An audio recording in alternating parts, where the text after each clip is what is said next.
आज भारत आदिवासी पार्टी की तरफ से बांसवाड़ा जिला मुख्यालय पर एक प्रेस वार्ता का आयोजन किया गया है।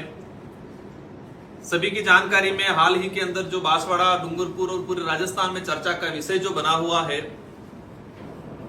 भारत आदिवासी पार्टी के जो विधायक बागीदोरा से जीत के गए थे, इनको लेके जो एसीबी का जो कार्रवाई हुई है उसको लेके जिस तरह से एसीबी से ज्यादा महत्वपूर्ण या भूमिका निभाने का काम या फिर कहें कि वो एज ए सरकारी संस्था के रूप में भाजपा के जो पदाधिकारी बांसवाड़ा जिले के जो कर रहे हैं उसको लेके आज प्रेस वार्ता रखी गई है।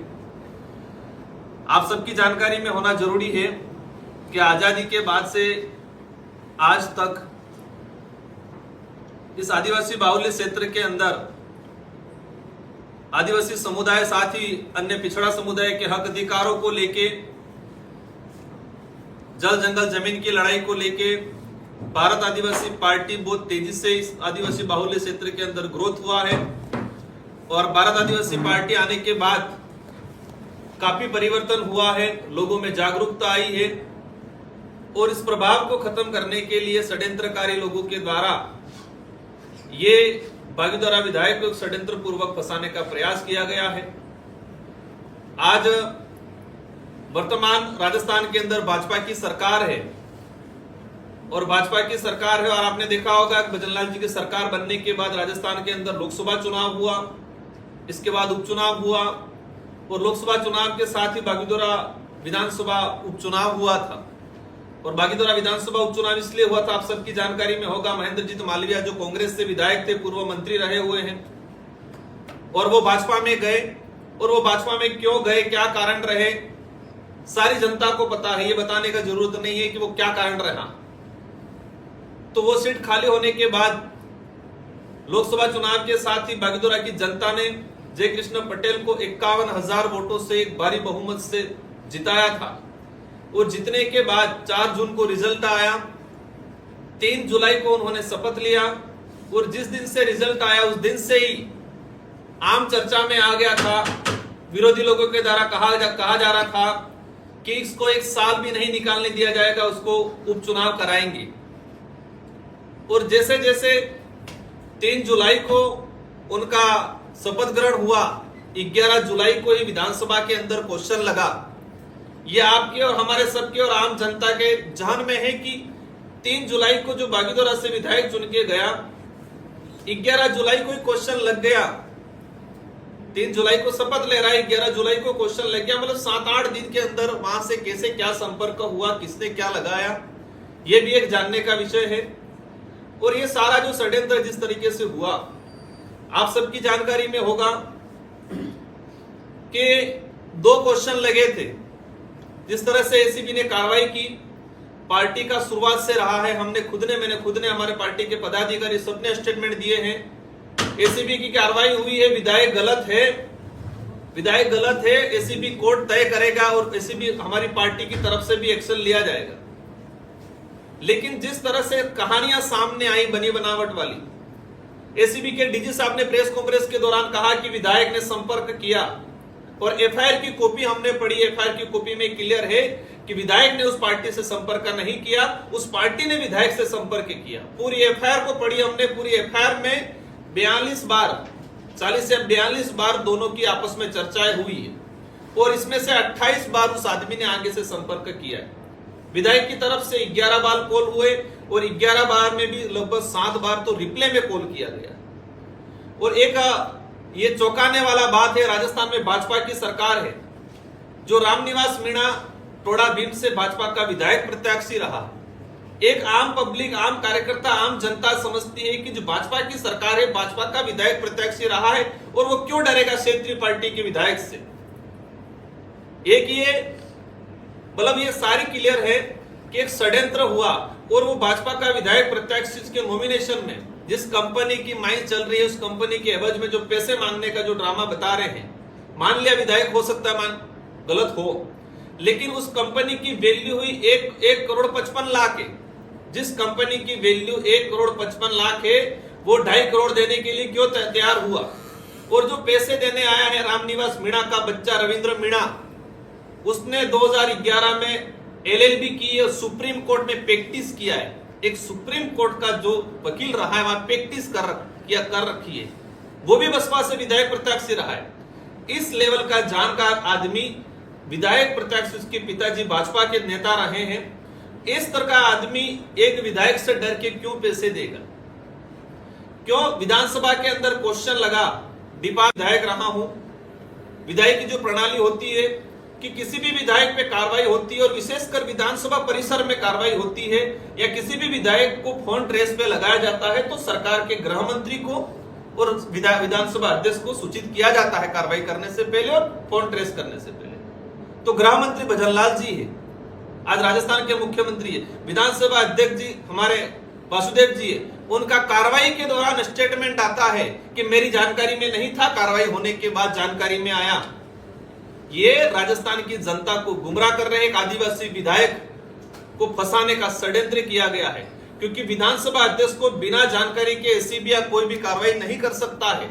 सेंट्रल की जो एजेंसी है वो भी अगर रूलिंग में विधायक है उस पर सीधी कार्रवाई नहीं कर सकते विधायक सभा अध्यक्ष को सूचित किए बिना, लेकिन अध्यक्ष जी ने कहा कि मेरी जानकारी में नहीं था। इन सारी कहानियों से सामने आता है कि ये प्री प्लान एक एजेंडा था।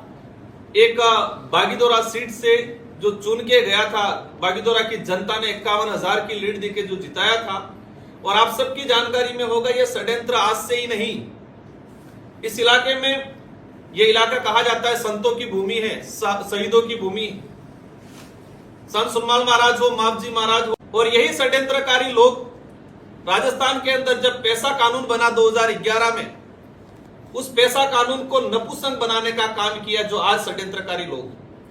ये नई बात नहीं है, लोगों की जानकारी में नहीं आया, बोली बाली जनता है, आज तक उन्होंने गुमराह किया। ये भी जानने की जरूरत है कि इस इलाके के अंदर 2013 आरक्षण को लेकर जो अधिसूचना जारी हुई, रिजर्वेशन पॉलिसी 2013 में जारी करवाई उन्होंने, मैंने खुला लिखा था ये काला कानून है इस इलाके को लेके। वही षड्यंत्रकारी लोग जिन्होंने 2013 में काला कानून पास किया। पिछली बार काकरी डूंगरी प्रकरण हुआ 2022 के अंदर, 1167 बेरोजगार युवाओं का गला घोटने का काम किया। वही षड्यंत्रकारी लोग जिन्होंने काकरी डूंगरी प्रकरण कराया। काकरी डूंगरी प्रकरण जिस दिन हुआ उस दिन बांसवाड़ा से कितनी गाड़ियां, उसके पहले दिन कितनी गाड़ियां गई थी, किस नेता के संपर्क में थी, ये भी जनता को पता है, लेकिन खौफ बना रखा है। वही षड्यंत्रकारी लोग हैं जिन्होंने आज बागीदोरा विधायक को फंसाया।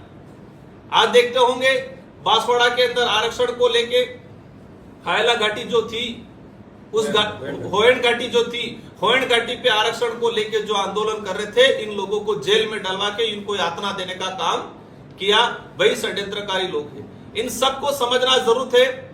इस इलाके के अंदर आज पहले से दो राष्ट्रीय पार्टियां हैं, कांग्रेस और बीजेपी, लेकिन हमें यह भी जानना जरूरत है कि इस इलाके की स्वतंत्र आवाज जब भी बनी तो ये एक होने का काम किया है। 2022 के अंदर हमारे डूंगरपुर में एक मिश्रित जिला प्रमुख बनाया। ये वही षड्यंत्रकारी लोग हैं, स्वतंत्र आवाज को, हक अधिकार की बात करने वाली पार्टी को दबाने के काम के लिए दोनों पार्टियां जिला प्रमुख बनाने में एक हो गई थी। वही षड्यंत्रकारी लोग हैं जो आज इस षड्यंत्र में सम्मिलित हैं। इन सारी चीजों को जानना जरूरी है। और भारत आदिवासी पार्टी की शुरुआत से हमारे कांति भाई के नेतृत्व में कमेटी बनी है, वो जांच कर रही है, उसका भी आगे ये जानकारी में देंगे। लेकिन मैं कहना चाहूंगा बांसवाड़ा की जनता को, जो मंच पे चढ़ के माहौल बना रहे हैं, चोर है, मान गए हमारा विधायक गलत है, एसीबी तय करेगी, एसीबी सजा देगी, पार्टी भी कार्रवाई करेगी। लेकिन यह भी जानना जरूरी है कि भाजपा में जाने से 7 दिन पहले भ्रष्टाचारी थे।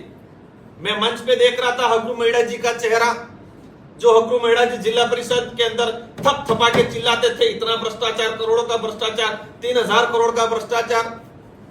मैं आज उनका भी चेहरा देख रहा हूं, जो पूर्व जिला अध्यक्ष रहे थे पटेल जी, लाभचंद जी पटेल, जो सीएम को, प्रभारी मंत्री को लेटर लिखा करते थे इतने करोड़ का भ्रष्टाचार, वो कहां चला गया?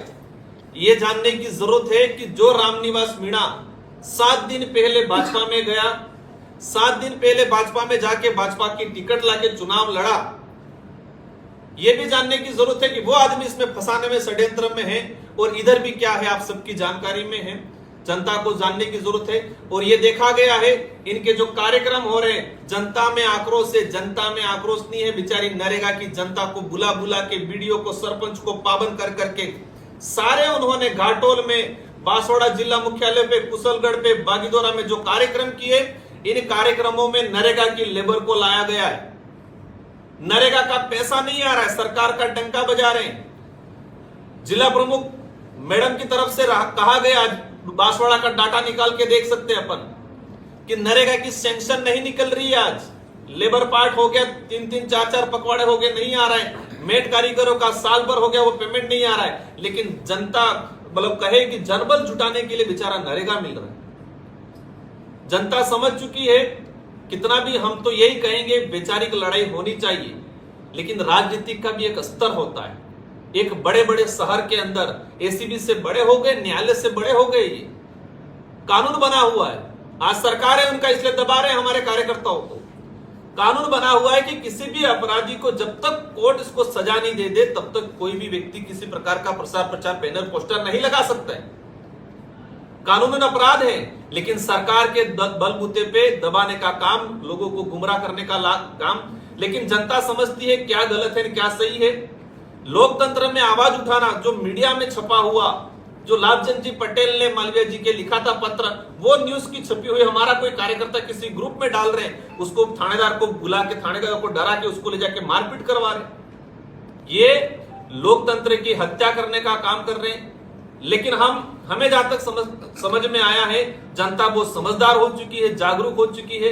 आज हमारा प्रेस कॉन्फ्रेंस करने का यही रीजन था, क्योंकि कहावत है कि जो झूठ को बार बार दोहराया जाता है, कोई झूठ है उसको सच के बार बार दोहराया जाता है तो वो सच साबित हो जाता है। इसलिए जनता को भी बताना जरूरत है। एसीबी ने कार्रवाई की है, मान गए, हो सकता है हमारा विधायक गलत हो, उस पर एसीबी तय करेगी, कोर्ट तय करेगा, वो जेल में है। आज भाजपा न्यायालय नहीं है, समझ चुकी है। हम इन पे आज तक कोई आरोप नहीं लगाया। इनके आरोप, इनके जो कुकर्मों की लिस्ट है इतनी लंबी है। पूर्व जिला अध्यक्ष हो, वर्तमान भाजपा के जो जिला अध्यक्ष बने, गरीबों के हेडपंप खा गए। 200 फीट हेडपंप खोदना था, वहां 40 फीट खोद रखा है। पाइप जो डालने थे 15 पाइप, 15 की जगह पाइप डाल रखे, 2-2, 3-3 पाइप।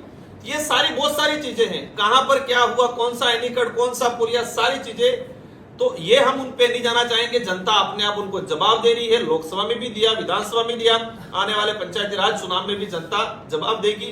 ये लोकतंत्र है, जनता की आवाज को नहीं दबाया जाता। जबरदस्ती डरा धमका के वोट नहीं लिए जा सकते। प्रोपोगेंडा करके आप न्यायालय, आप जज नहीं बन सकते हो। इन्हीं शब्दों के साथ हमारे अन्य साथी कांति भाई, हमारे बबीता जी और हमारे जिला अध्यक्ष जी बाकी कुछ चीजें बताएंगे।